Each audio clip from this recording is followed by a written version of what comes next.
Abay Mars, ay narito ka lang pala sa tindahan mo. Abay napakadami ng pasyente at mula pala ang 12:30 ng hating gabi ay sunod-sunod na ang ipinapasok na mga manganganak ay narito ka lang.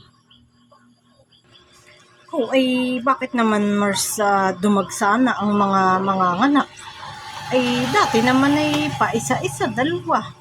Hanggang 3 lang ang dinadala sa center.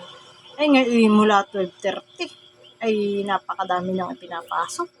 Oh, ay bakit naman napakadami na? Abay, di bagat ngayon Labor Day. Abay, edi maraming mga nagle-labor ngayon doon sa center. Kaya ikaw na midwife kay pumunta ka na doon. Ay, oo nga pala Marsan eh. Ay, Labor Day nga pala. Kaya maraming nagle-labor. Ay, sige. At ako'y magbibihis lang. Ayusin ko lang itong aking ginagawa. Ipapasa ko lang at ako'y pupunta na sa center. Iyan, nakakalimutan ko nga pala Labor Day.